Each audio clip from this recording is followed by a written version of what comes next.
My name is Helena, and for 45 years I have worn the title of the Good One, like a crown of thorns. In the sprawling, intensely Catholic Silva family, that title isn't just a compliment. It's a life sentence. I am the aunt who never missed a single Sunday Mass, even when I had a fever of 103. I am the wife who nursed a dying husband, Carlo, with saintly patience for 3 years, never once complaining about the lost years of my own 30s. I am the sister who mediated every petty squabble between my siblings, swallowing my own opinions to keep the peace. My house is a physical manifestation of this role. It smells of lavender wax, lemon polish, and silent, suffocating prayers. It is a perfect, sterile museum of morality where nothing unexpected ever happens. Or it was, until last rainy Tuesday, when my niece Sofia showed up on my immaculate doorstep. She was drenched, shaking so hard her teeth chattered, clutching a duffel bag that looked like it had been packed in 30 seconds. My sister Teresa, Sofia's mother, and the self-appointed high priestess of our family's rigid reputation, had finally done what she always threatened to do. She had thrown her own daughter out onto the street. The crime? Sofia had stopped pretending. She hadn't just confused friendship with something else. She had brought a girl home to meet them. When I opened the door, Sofia didn't cry. The Silva women don't cry. We endure until we break. She just looked at me with eyes that were terrifyingly devoid of hope, mascara running down her pale cheeks, and asked, "Can I stay?" "Just until I figure this out." Mom said I'm dead to her. She said I killed her daughter. I should have called Teresa immediately. Protocol dictated that I bridge the gap, quote scripture about forgiveness, and restore the fragile peace. That was my role. But looking at Sofia soaking wet on my porch, something in my perfectly ordered chest cracked. It was a hairline fracture, barely visible, but it was there. "Come in," I said, ushering her inside before the neighbors could see. I didn't ask about the girl. I didn't preach. I just made her hot chocolate, the same way I did when she was 10 and scraped her knees, because it was the only comfort I knew how to give. That night I couldn't sleep. I sat in my pristine living room, surrounded by sepia-toned photos of ancestors who all seemed to glare at me with fierce disapproval. I thought about Teresa's words, relayed by a sobbing Sofia later that night. "Better a dead daughter than a deviant one." It was a phrase our father used to say about distant cousins who strayed. We always nodded, accepting it as righteous anger. Now, hearing it applied to Sofia, bright, kind, brilliant Sofia, who volunteered at the animal shelter and wanted to be a pediatric nurse, it didn't sound righteous. It sounded like hate dressed up in Sunday best. I looked around my quiet, empty house. I had followed all the rules. I had married the man our father approved of, a good, boring man I respected but never burned for. I had never brought a whiff of scandal to the family name. And what was my reward? A lonely house, a collection of cold porcelain saints, and a silence so deep it felt like drowning. Sofia was in the guest room, her life in shambles, yet she had something I suddenly, desperately envied. She had the truth.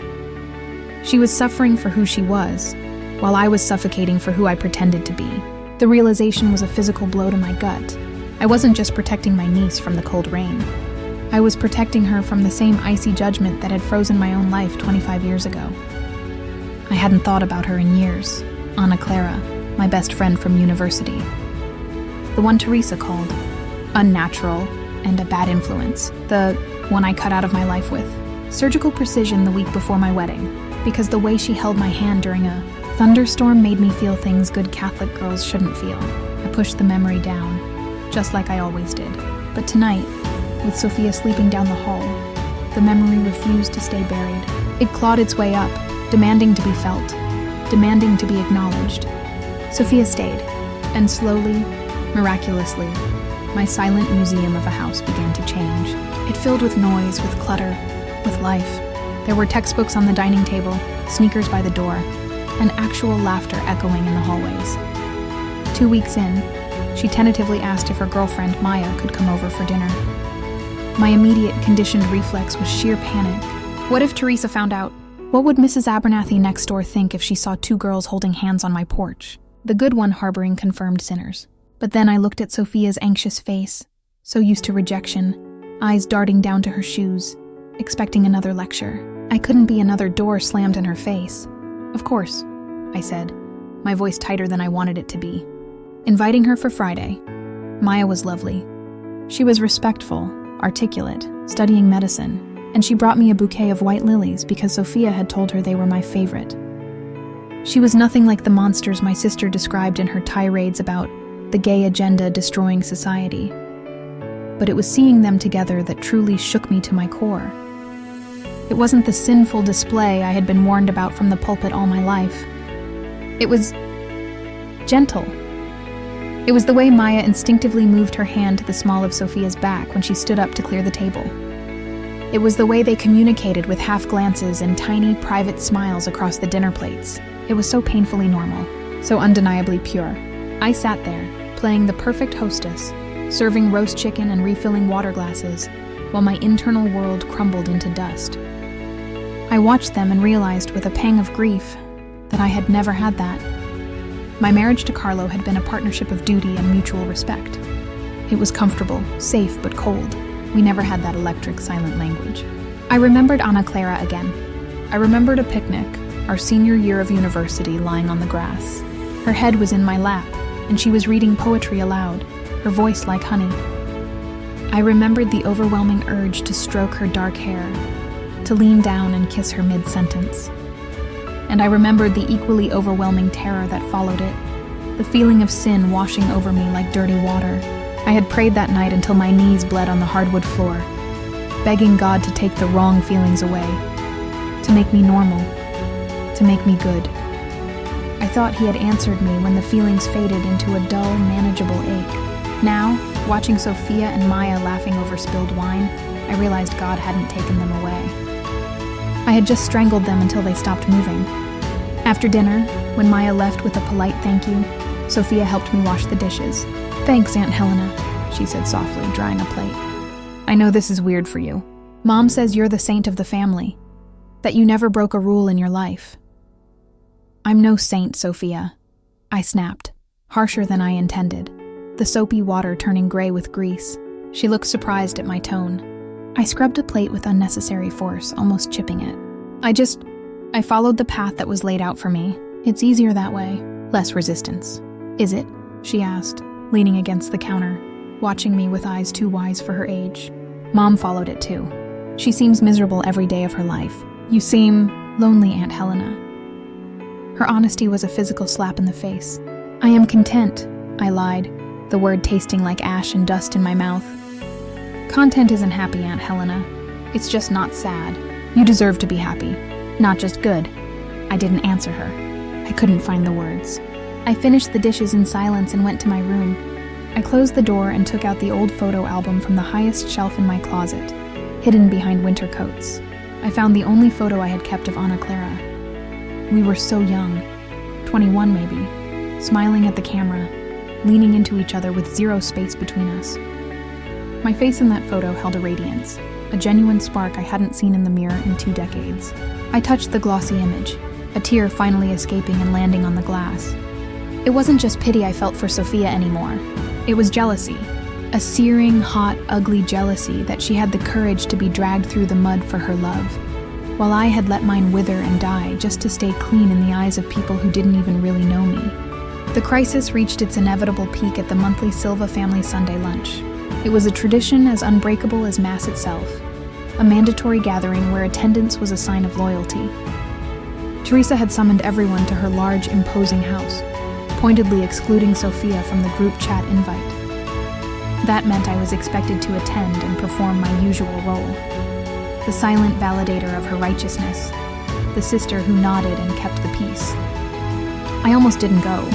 The mere thought of sitting at that long mahogany table, under the stern gaze of our grandfather's oil portrait, listening to them tear my niece apart between courses, made me physically ill. But Sofia asked me to.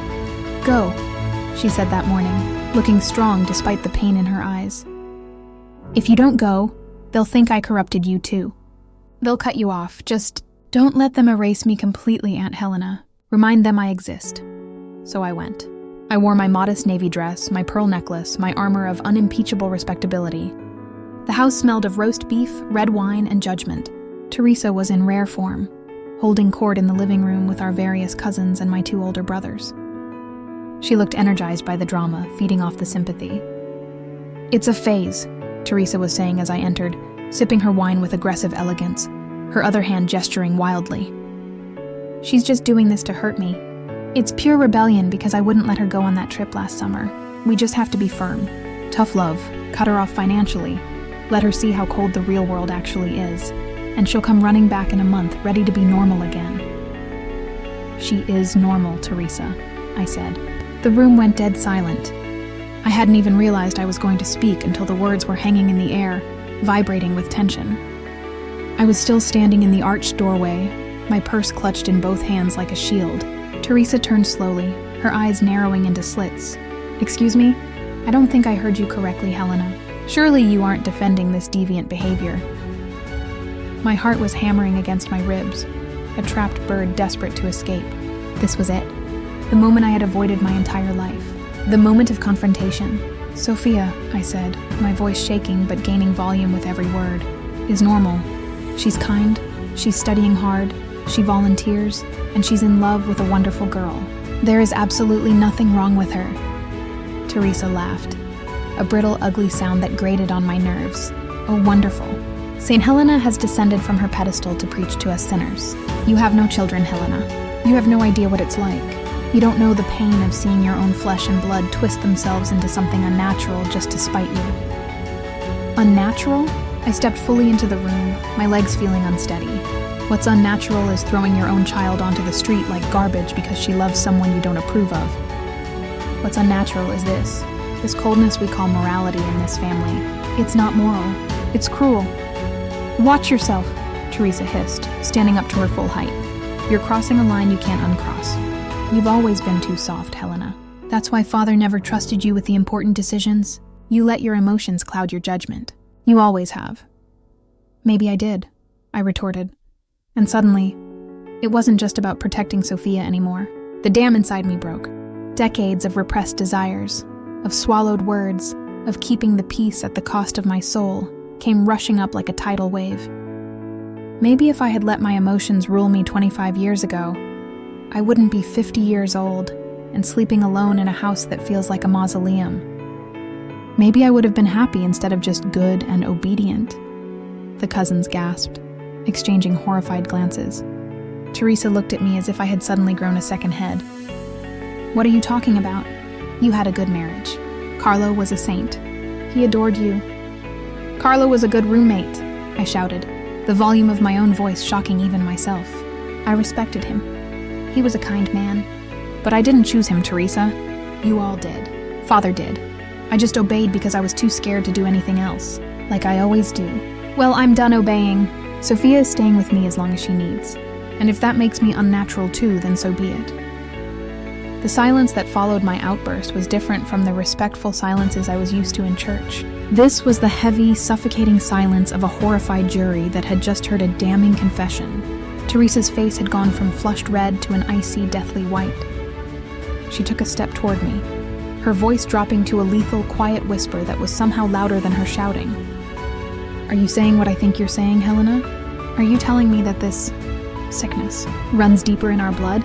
That you—" She couldn't even finish the sentence. The word lesbian would dirty her mouth too much. "I'm saying," I replied, trembling violently but standing my ground for the first time in my life, "that I understand Sofia more than you ever will. Because I know exactly what it costs to pretend to be someone you're not just to make people like you comfortable. It costs you your life, not all at once, but day by day, inch by inch, until there's nothing left of you but a hollow shell that everyone praises because it never causes problems." My older brother, Roberto, who had been watching from his armchair, tried to intervene, looking uncomfortable. "Helena, you're upset. You don't mean this. You've had a long week. You're just defending Sofia because she's your niece. We understand that loyalty. But let's not say things we can't take back. I am defending her because she is braver at 20 than I ever was." I looked around the room at the familiar faces of my family. People I had cooked holiday meals for, people I had prayed for, people I had sacrificed my own happiness for. I saw confusion, disgust, and pity in their eyes, but I didn't see love. Not unconditional love.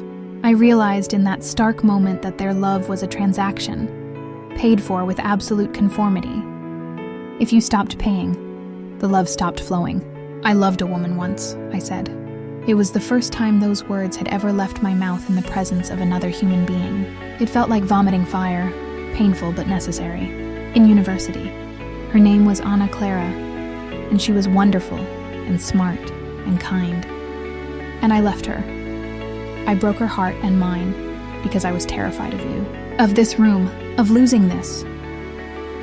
I gestured wildly to the perfectly set dining table, the crystal glasses, the facade of the perfect family, and now I look at it, really look at it, and I don't know what I was so afraid of losing. A seat at a table where I can't breathe, where I can't be myself. Teresa pointed a shaking manicured finger at the door. Her eyes were cold, dead things.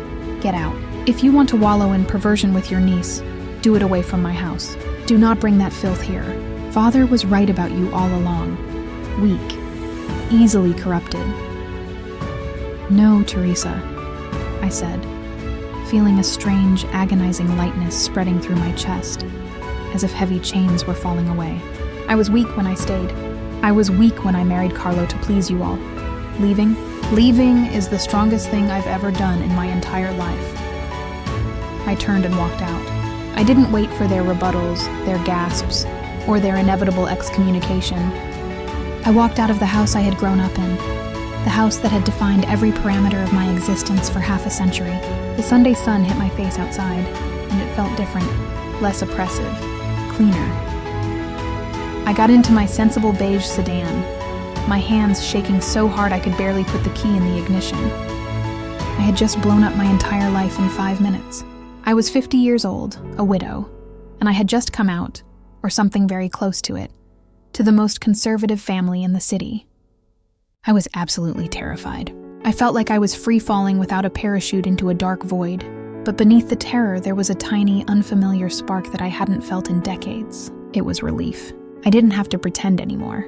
The pillar had crumbled to dust, and surprisingly, the sky hadn't fallen on top of me. When I finally got home, Sofia was waiting in the living room, pacing back and forth, looking anxious. She saw my face, pale, tear-streaked, makeup ruined, but strangely calm, and she stopped. She knew immediately that something monumental had happened. "You did it," she whispered, her eyes wide. "You really stood up to her." I hoped, but I didn't think anyone ever could. "I did more than that," I said, dropping my keys into the ceramic bowl by the door. It sounded like a judge's gavel coming down, sealing a verdict. "I think I just resigned from the Silva family, permanently." I sat down and told her everything. I told her every brutal word of the argument, about Teresa's final ultimatum. And finally, for the first time aloud to her, I told her about Ana Clara. Sofia listened in total silence, her eyes wide with shock and recognition. When I finished, she did something unexpected. She crossed the room and hugged me. Not the polite, stiff side hugs our family exchanged at Christmas, but a fierce, enveloping embrace that reminded me she was stronger than she looked. "I'm so proud of you, Aunt Helena," she mumbled into my shoulder, her own tears wetting my blouse. I started to cry then, really cry. Ugly sobs that shook my whole body, letting go of 45 years of holding it all in. The next few weeks were incredibly difficult. The phone stopped ringing completely. The Sunday lunch invitations ceased. I had become a pariah, just like Sofia. It was lonely, yes. The silence in the house was different now. It wasn't peaceful. It was isolating, heavy with the knowledge of what I had lost. But it was also honest.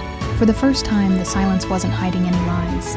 I started therapy, something I would have considered a weakness or a self-indulgence just a month ago. I talked about Carlo, about Father's overpowering shadow, about the crushing weight of being perfect for 5 decades. And one evening, about 2 months later, encouraged by Sofia, who was now thriving in her new job, I did something terrifying. I sat at my computer and typed Ana Clara Mendez into a search engine. My hands trembled. I found her. She was a literature professor now at a university in another city, 3 hours away. Her faculty photo showed an older woman, with streaks of gray in her dark hair and laugh lines around her eyes. But that smile, it was the same. That bright, unrestricted smile that used to make me feel like I was standing in direct sunlight. Her bio said she lived with her 2 cats. No mention of a husband.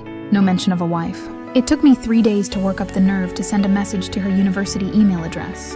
It was short, awkward, and I almost deleted it 10 times. Hello, Anna. It's Helena Silva. I know it's been a lifetime, and I have no right to contact you, but I was thinking of you. I hope you are well. I didn't expect a reply. I deserved silence from her after the cowardly way I had ended things 25 years ago. But the very next day, a reply popped up in my inbox. Helena, I wondered if I'd ever hear from you again. I am well.